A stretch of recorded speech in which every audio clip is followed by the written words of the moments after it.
ईमानदारी का फल। बहुत साल पहले की बात है। प्रतापगढ़ के राजा की कोई संतान नहीं थी। राजा ने फैसला किया कि अपने राज्य के किसी बच्चे को ही अगला राजा बनाएंगे। इसी इरादे से एक दिन सभी बच्चों को बुलाया गया। राजा ने घोषणा की कि वो वहाँ मौजूद बच्चों में से ही किसी को अपना अगला राजा चुनेंगे। उसके बाद उसने सभी बच्चों के बीच एक छोटी सी थैली बंटवा दी और बोला, प्यारे बच्चों, आप सभी को जो थैली दी गई है उसमें अलग अलग पौधों के बीज हैं। हर बच्चे को सिर्फ एक ही बीज दिया गया है। आपको उसे अपने घर ले जाकर एक गमले में लगाना है। 6 महीने बाद हम फिर यहाँ इकट्ठा होंगे और उस वक्त फैसला करूँगा कि प्रतापगढ़ का अगला राजा कौन होगा। उन्हीं लड़कों में ध्रुव नाम का एक लड़का था। बाकी बच्चों की तरह वो भी बीज लेकर खुशी खुशी अपने घर आया। माँ की मदद से उसने एक गमला चुना और उसकी अच्छे से देखभाल करने लगा। दिन बीतने लगे मगर ध्रुव के गमले में कोई भी पौधों का नाम और निशान तक नहीं था। बाकी बच्चों के गमले में पौधे उगने लगे। ध्रुव ने सोचा कि हो सकता है उसका बीज कुछ अलग हो, शायद देर से पौधे आएंगे। ऐसा सोचकर वो पूरी लगन के साथ गमले की देखभाल करता रहा। पर 3 महीने बीत जाने पर भी उसका गमला खाली था। वहीं दूसरे बच्चों के गमलों में अच्छे खासे पौधे आ गए थे और किसी किसी के तो फूल फल भी दिखाई देने लगे थे। ध्रुव का खाली गमला देखकर सभी बच्चे उसका मजाक उड़ाते और उसके बावजूद भी ध्रुव ने हार नहीं मानी। लगातार गमले की देखभाल करता रहा।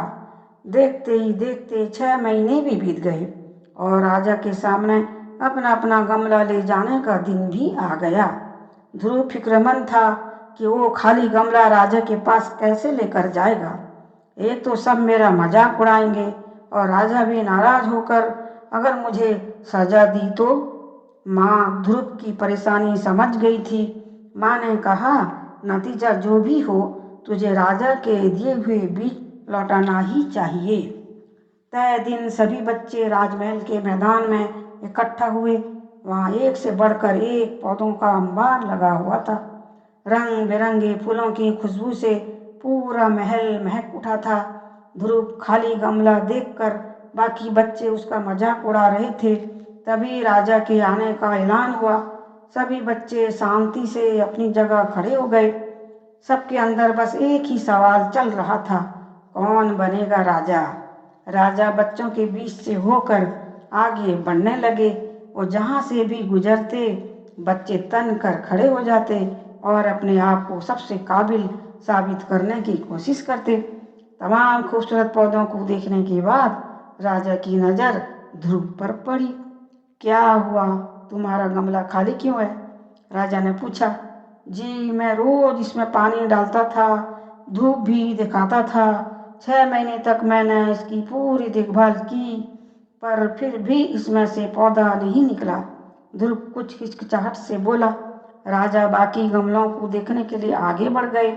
उसके बाद बच्चों से बोले कि आप लोगों ने खुद को साबित करने के लिए कड़ी से कड़ी मेहनत की। ज़्यादातर बच्चे किसी भी कीमत पर राजा बनना चाहते हैं, लेकिन एक लड़का है जो यहाँ खाली हाथ ही चला आया है। ध्रुव, तुम यहाँ मेरे पास आओ। सबके सामने इस तरह बुलाया जाना ध्रुव को कुछ अजीब सा लग रहा था। वो धीरे धीरे आगे बढ़ा। जैसे ही राजा ने उसका गमला उठाकर बाकी बच्चों को दिखाया, सभी हंसने लगे। राजा ने ऊंची आवाज़ से कहा, शांत हो जाओ। 6 महीना पहले मैंने आपको जो बीज दिए थे और अपने अपने पौधों के साथ आने को कहा था। मैंने आपको जो बीज दिए थे वो बंजर थे। आप चाहे उसको जितनी भी देखभाल कर लो उसमें से कुछ भी नहीं निकलता। लेकिन अफसोस है, आप सबके बीच बस एक ध्रुव ही जो खाली हाथ यहाँ हाजिर हुआ। आप सबको उससे सीखना चाहिए कि पहले तो उसने ईमानदारी दिखाई और लोगों की तरह बीच में से कुछ न निकलने पर दूसरा बीज नहीं लगाया। उसके बाद खाली गमले के साथ उसने यहाँ आने का हिम्मत भी किया कि ये जानते हुए भी कि लोग उस पर कितना हंसेंगे, उसका कितना मजाक उड़ाया जाएगा। अब मैं ये ऐलान करता हूँ कि ध्रुव भी प्रतापगढ़ का अगला राजा बनेगा। यही उसकी ईमानदारी का फल है। कहानी कैसी लगी कमेंट में बताइएगा। प्लीज़ सब्सक्राइब जरूर कीजिएगा, भूलिएगा।